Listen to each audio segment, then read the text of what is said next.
Fellow actors, writers, directors, and production crew, welcome to Small Talk with Tony, the interview series where we sit down with people in the biz to make small talk. I'm your host, the owner, chief storyteller, and the Tony behind Tony Video. Now, over the course of this series, you will hear stories and personal experiences from people just like you. So, let's make some small talk.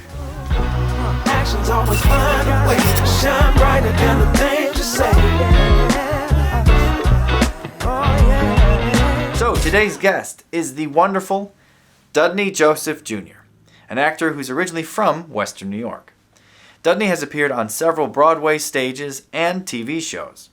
I've had the pleasure of working with Dudney back in 2018 in Second Generation Theater's production of Angels in America.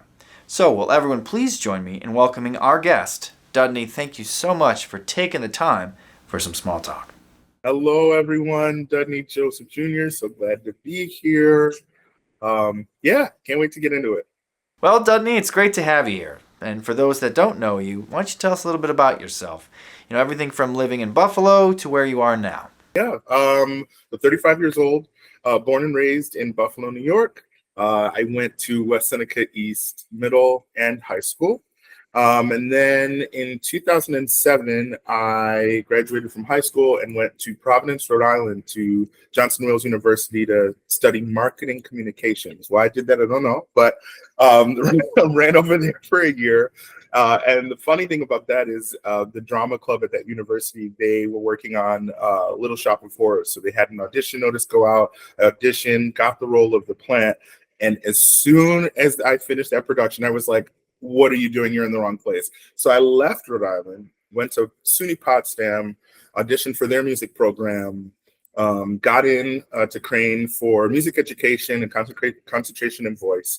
But I didn't do too well. I had a really tough time like juggling both academia and music school. I should have pursued maybe like a conservatory, but didn't know too much about it at the time. So I left, came back to Buffalo, got a job at Geico selling property insurance where I met Kristen Bentley. And then the rest was history. She put me onto the Buffalo theater scene. And from then on, I just started working, auditioned for O'Connell & Company. We worked together, did Angels with Second Generation Theater, did tons of stuff at, Cavanoki Musical Fair, Irish Classical. And did that for about, a very long time until we got to like 2019 and I was ready to move. I was ready to move to the city. So I moved in February of 2020, moved to Harlem, New York. And then now what I do is just reside here in Harlem. Just recently closed my first off-Broadway show at the Public Theater, which was a wild ride. And then other than that, I've been working on TV too. So you can see me on tons of shows, Harlem on Amazon Prime, Wu-Tang on Hulu, The Crowded Room on Apple TV. And then most recently I'll be on Run the World on Stars. Well, it sounds like you've been busy over there. Yep. Grateful. Well, it's interesting having you talk about your experiences because you started in one field of study and you ended up somewhere completely different. And I think people get discouraged when they don't line things up and get it right the first time because this leads to them fearing making mistakes or even trying new things. So when you finally found your path, it seems like you started in musicals and then you slowly transitioned into plays. Did you have a preference in doing musicals or plays, or were you just open to new experiences? Well, I'm still doing musicals. I think that for me, it still has been musicals because, like, The Harder They Come is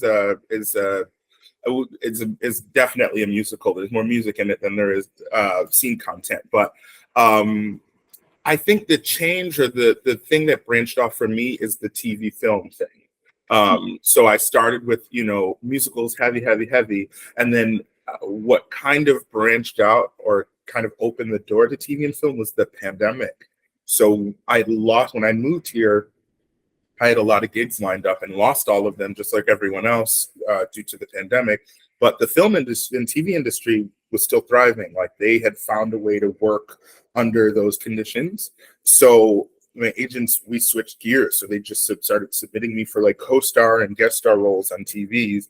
And I worked with a coach. And then I just was like, oh, okay. Like, yeah, let's just hop over to this side while, theater is taking a break. So that's kind of how that happened. All right, so we got an idea about your intro to acting, but let's talk a little bit more about why you chose to pursue acting and the performing arts. Okay. So I have to shout out, there's four people that super influential in my life. So the first is Miss Shirley Torch, who was my middle school music teacher.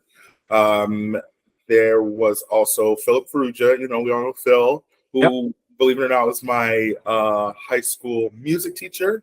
Catherine Chesley, who was my high school theater teacher, and Lorna C. Hill, may she rest in peace, who was the founder of Ujima Theater Company.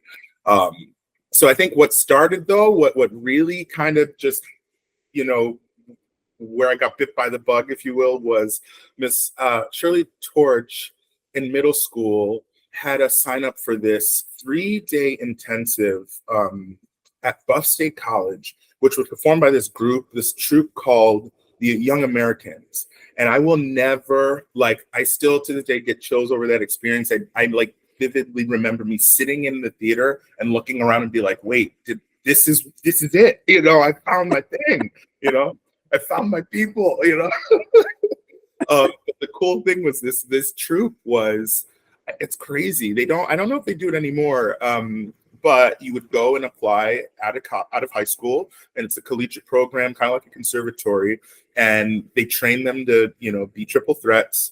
And along with that training, they tour and they go to different cities and bring in, every level from elementary, middle, and high school, and they teach these kids everything about the arts and build a variety show. So on the first day, you kind of learn scene study, improv, choreo, dancing, singing, all of the above. Your second day, you audition for little solos and pop out things and dance features. And then the third day, when they put everything together, before everything is all said and done, they presented us with a performance. And at that moment, I was like, this is what I want to do. It was incredible. It was watching all of these performers do every show under the sun, from it was Bringing in the Noise, Bringing in the Funk, Pippin, Joseph Technicolor Dreamcoat, Cinderella, Singing in the Rain. They just put a mosh of all these things, and seeing them just run circles around this thing, I was just so entertained. And it was a gift. We didn't know they were going to do that for us. So that's how the show started for our families. And then we took an intermission, and then it was our turn to get on stage and do it with them. And I will never, from that moment, I remember, I think I asked some of the performers, how do I do this? And I remember getting a pamphlet and being so excited and going to my parents and be like, I'm going to be a Young American. They were like, absolutely. Well, yeah, that sounds like most people. You can't deny what your heart tells you, but there's a balance to it.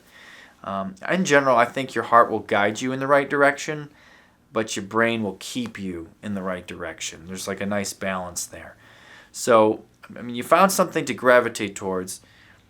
So talk to us about the initial challenges that you faced while in Buffalo, and then ultimately what challenges did you face when you moved to the city? Yeah. My original plan, years later, my original plan was to move to New York. I just really wanted to go for it. I didn't want to have any regrets. And at that time, I will say this was a crazy, serendipitous thing where I was on a flight with Norm Lewis, who is one of my acting idols. And I had asked for 5 minutes of his time, because when we were deboarding the plane in Buffalo, it was so strange. I took the last flight. I was visiting New York for an audition. I took the last flight out from New York going back to Buffalo. He happened to be on it, small jet, right? And he waited for me. Once we got off, I was at the last row in the back of the plane. He was obviously in the first row. But when I walked past him, I was like, hey, Mr. Lewis, I just admire you so much. Do you have a minute just to, can I have a minute of your time? And yeah, he waited for me, and we walked from getting off the plane to baggage claim. And at that moment, I remember him telling me, I moved to the city in my 30s. So it's not too late. Like if you're asking me now at 30, whether, how was it moving or starting this career? Like you still want to do it. You still are being drawn to it. So go for it. So anyway, so that's kind of what sparked it. I made a plan, moved to New York City, was going to hit the ground running. I'd already been doing open calls as a non-equity actor. And so I was just going to do that. And then I think the other thing that I kind of, where I was kind of leaning in the right direction was I built a map of all of the agencies and artist management companies in New York City. And I planned once I had gotten there, would seek an interview with all of them, as many as I could. I had done my research, looked at reviews, and just found out the ones that were really prominent. And I was like, I don't know how I'm going to get in front of their face, but I'm going to figure it out. That's the plan. But then it was interesting through those auditions that I had been doing months leading up to my move. I have been working with this company called The Growing Studio, which I have to plug. I think that it's an amazing resource for new actors in the city. It is pay to play, take that however you want, but I think it's worth it. What they had at the time was a artist residence series where you would go in for like a few weeks. And for example, say the artist residence series is Hamilton, and you know that you're a good fit for Hamilton. So you would go in, you would pay to have this 4-week intensive with this company. And what they would do is 3 weeks out of the 4, you would work with the music director on Broadway of that show. And then the 4th week, you would work with the resident director on Broadway of that show. And you would present both your, 16 32-bar cut and also the material that you would perform in the show. So you are directly in front of the person who calls the shots. So I had done that, had a lot of success with that. And they sent out an email blast right as I was gearing up to say, okay, I'm going to go to New York. I'm going to do this thing. And they had a showcase, a New York showcase. Now their showcases, same kind of formula, 5-week run, 4 hours a week. And on the final performance of your showcase, you're performing for 14 agencies at one time. So I jumped. But the challenge was I was currently in First Date at Musical Fair, which runs 6 days a week. Right. So I did the show Wednesday to Sunday, and then Monday night, I took an overnight bus at 11 from Buffalo to New York City. I got in New York City at 6 a.m. And thankfully at the time, my job had an office in New York. So I worked in the office at 8 to 5. And then I went to showcase rehearsal from 5 to 9 on Monday. And then Monday at midnight, took the train back to get to Buffalo. Excuse me. Yeah. Tuesday, that's at midnight. Tuesday at midnight, took the train to get back to Buffalo and then did the show for the week. I did that for 5 weeks straight. So that was my first challenge where I think halfway through, I was like, what are you doing? Because I'm functioning on fumes, just, everything. I feel like I'm failing at everything, but I'm glad I did it. I'm glad I stuck through it because from that, I was able to get representation, and then that sealed the deal on my move, where when I'd signed, they were like, you need to move. So that was the first thing. Then the second thing is when I had gotten here, Buffalo, cost of living, I'm sure it's going up now, but you can make it work. Oh, I got hit real hard when I came here. I mean, thankfully I had saved, but even with saving, it just nothing made sense. I was, where I was living, I was so fortunate to live with Linda and Mike Fermato as their tenant, and so I had a 3-bedroom, apartment, and then I was coming here to get look for a 1-bedroom apartment, and it was 4 times what I would pay there, and not to mention at that time you needed first month, second, last month, and security and agent fee. So you were just shelling out so much money. It just didn't make sense. So I humbled myself real quick, and I stayed on my aunt's couch for a few months. I lived out of a suitcase, and that was that. I hung out there until I was able to get a sublet, and through a few connections. And then once I got a sublet, I had enough time and to get my stuff together to get my own place, which I have now, which is great. But that moving here and trying to get settled, that was really challenging. And I think the worst part of all of that during that time I moved February 2020, so the pandemic hit. So I was also dealing with all of that. Not me catching COVID as well, which I had it pretty badly. I had it in March, so I had it before they knew what it was. So there were no tests or anything, and my lungs were filling up, and they didn't know what was going on. So that too, I just was like, is this a sign for me to go back home? Like, should I not be here? But I think I mentioned her before, but Kristen's like one of my soldiers.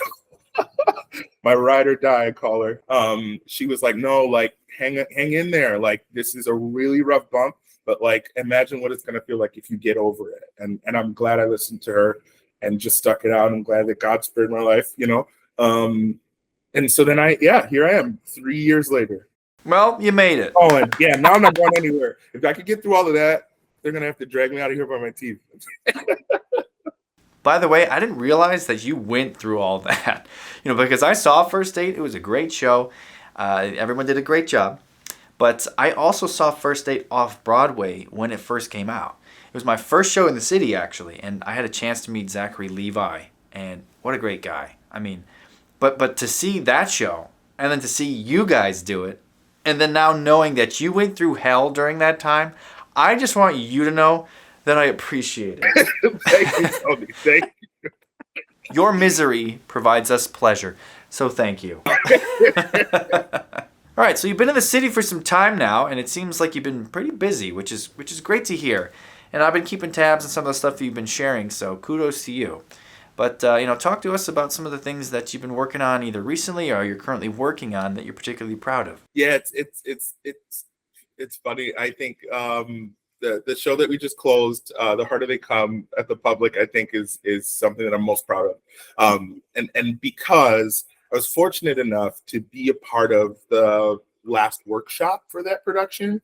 So in the September, in the fall of last year is when we kind of worked on just building the show, building characters. Like I know, like my character, I played Detective Ray.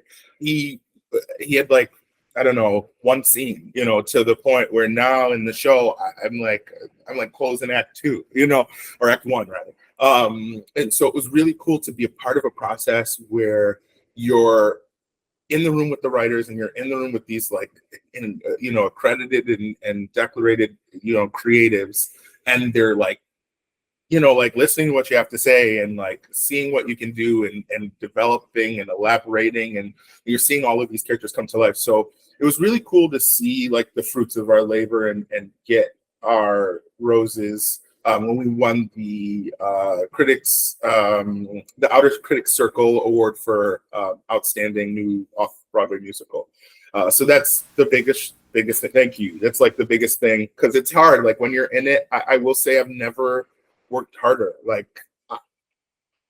Like physically, mentally, emotionally, like this process is when you're building a new musical, insane. I mean, things change every day, and you need to, and they don't care. Like the fact that you got your material, the morning of or the night before, like you need to be on book, figure it out, So it was just curveballs, constant curveballs, and just having to manage expectations and manage your ego and manage all of these, your dark, insecurities and stuff like that. So to kind of get that award, and I will say too that the critics, not all of them enjoyed the show. So once our reviews came out and we opened that, it kind of was, some of it wasn't terrible, but it just wasn't as gleaming as I'd hoped. And so it left me with a feeling like, oh man, like we did all this work, we shot all of this for what? And then to get that award at the end, it was just the cherry on top, along with the audience reaction. Like that feeling is something that it just reminded me of like why I came out here and why I'm doing what I'm doing and why I'm trying to stay in the game, Well, that's interesting because, you work very hard on something and you spend all this time and this energy, and then you start maybe worrying about, what are the critics going to say? And then by doing that, you're giving away your power, and, they don't see what you do every day, right? Yeah. Yeah. I mean, it's like what you're saying is just present yourself in the best way possible, and don't worry about what critics say, what other people say, and don't worry about things that are out of your control. because as long as you're happy with it and what you've done, that's essentially the main point. Absolutely. I see that, and to tag along to that too, I think if you keep that mentality, it'll make for the best experience, because if you start to lean into the other stuff and all of the negative thoughts, it'll ruin the whole thing. It'll taint the whole thing. So even if you never get that like award at the end or whatever, if you're able to be pleased with all the work you've invested in stuff like that, if you're able to find the silver lining throughout the whole thing, you'll still come out whole, and fulfilled. So, well, this is all great news, Dudney. I'm super happy for you. I'm glad you got acclimated, and I wish you continued success.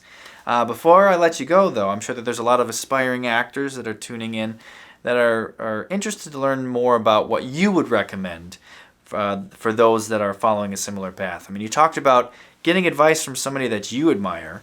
What advice would you like to pass on that you think would be helpful? two things. The first thing I'd say, catchphrase I'd use would be have a brand and a plan. And the brand thing is really, really important. I'd say after I did the showcase and I'd gotten feedback from the agencies that were present, there was this cool miscellaneous line on this form that we had gotten after we had performed. It was kind of crazy. After you did your last performance, you got a stack of 14 papers from all the agents in New York, basically telling you what they thought of you. Everything from, I think one of my classmates had gotten feedback saying one of the agents mentioned that they hated her eyebrows. It's New York. They don't hold back here. Not sure why that was important. And you don't have to shave your eyebrows, everybody. Right. But on that miscellaneous thing, I had gotten a lot of feedback in regards to my type. And it was very interesting because a lot of them were saying, you favor or resemble Oak, who played Hercules Mulligan in Hamilton, meets Joshua Henry. And for me, it was really cool. Also an honor to be, be mentioned in the name, in the circle of those two names. But what it told me was, okay, look at those two careers and figure out where I fit.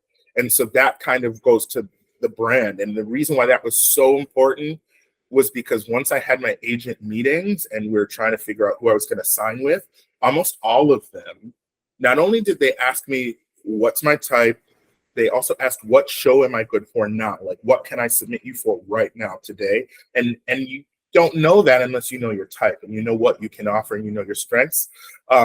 So I think the meetings wouldn't have gone as favorable had I not known who I was as a performer. The other thing, it just saves a lot of time, because when you come out here, there are so many things to audition for, so many things to kind of throw your hat in the ring for, but you don't want to waste your time because you'll burn out very quickly. So you have to understand, like, what market you fit in, what are my strengths, how do I fit in the story? So that's kind of where that brand comes about. And I do say the little asterisk to that, though, is like, if you're working with an agent, they do all of that legwork for you. So if you do end up getting a call, I'd say jump, even if it doesn't sound or feel like your type or your brand. You still want to do that, because you never know what's being discussed on the other side of the table, where casting may know that there may be another version of this character out there somewhere that the producer or director may want, and you don't want to lose out a chance in being seen. So that's the only little side to it. But the brand thing is huge. Along with that comes the physical materials and the actual package that you present. For every meeting, before I even got a time slot confirmed for some of these agencies, they requested materials. So that was demo reel, performance links of me singing, website, headshots and resumes, all of these things. And so you really need to make sure you have your full package assembled before you get here. Because if you were to come, I imagine if I were to say, hey, I don't have that yet, or let me try to put something together, that ship to sell. They'll most likely say, hey, we'll pass for now. And then once you get your stuff together, we'll revisit this. And who knows how long that would be, a year, 2 years, So I really think that's like a huge, huge thing. And then the other thing that I have, and then the plan was, like, how do you want to attack it, right? Like, what avenue do you want to pursue? Do you want to go strictly into TV and film? Do you want to go into voiceover work? Do you want to go into musical theater or straight plays? And then even with that, what do you want to do? Regional work? Do you want to do national touring, Broadway, cruise line? There are so, it's just, I think that's the main thing, is like just being very intentional about where you want to go. And if you kind of divert off that plan, that's fine. You can adjust. That's what we do. But you got to have some sort of outline built before you get here. And then the last thing is a tribe.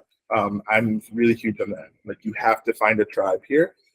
Find your people, find people that get you, that understand you, find relationships where it's easy and it's not work, and you don't have to feel like you're on when you're surrounded by these people. Because I will say I've had some pretty bad losses that have kind of like grounded me for a little bit, and had I not had a sense of community or have somebody to latch on to, I don't know what the outcome would have been. And then on the flip side, I've had like small wins. Like, I remember, I have to shout out my best friend, Michael Worldly, because I remember my first co-star role that I had booked. I was like, oh, it's a co-star. I have like 2 lines. Who cares? I was really excited about it, but I was looking ahead. I was like, I need the guest star. I need the role, like, especially in TV. Like, at that time, I had no theater credits here in New York. And so I was really like hard on myself about it. And then he was like, no, Dudney, like, big win, small win, we're celebrating. I'll never forget, after my first day of shooting, the pandemic had just kind of closed. Things were starting to reopen. And he got a reservation for this restaurant called Rock, which is a cool, swanky restaurant here. And they make like crazy cool cocktails with flames coming out of them. And it's like a Japanese fusion type ramen place. But they're known for their awesome cocktails. And the 2 of us, we sat outside because we couldn't eat indoors yet, in like pretty chilly weather, with flaming cocktails, and celebrated. And I will, always appreciate stuff like that, because it helps you keep going. You know what I mean? Because you can be so stuck in the grind and trying to get to this top of the mountain. But you have to celebrate everything from the bottom to the top in between. And then, like Andre says, then you keep going, because the top is just the bottom of the next mountain. So you just have to keep on going. But it's harder to do that if you're so focused on the huge, big, major things. So yeah, find your people, find a sense of community here that can just lift you up, and do things that are not always centered around theater. I think that's the other thing. If this becomes your everything in your life and you eat, sleep, breathe this, you will burn out as well. You have to find something else that drives you. You have to find something else to keep you going in the background, so that when this gets a little tough and a little tiring and taxing, that you can fall back on that to recharge and then go at it again. Well, Dudney, thank you for taking the time for some small talk. It is always a pleasure to hear from you. We really appreciate your insight and your time to share. So thanks again. And I'm sure that there are plenty of people that want to know more about you and want to continue to follow your journey. So what's the best way to do so? Dudney Jr. on Instagram. Super active on Instagram. So you can just hit me up on there, ask any questions, follow me. I also have a website, DudneyJoseph.com. So you can follow my website for updates on new projects, anything I'm working on. Excellent. Well, that concludes another episode of Small Talk. I want to thank my guest, Dudney, for joining us today. Pleasure to see you too, brother. Thank you. And thank you for watching. You can check out all the latest episodes by visiting us at tonyvideo.com/smalltalk. Be sure to like us on Facebook and follow us on Instagram, where you can get the latest news. See you next time.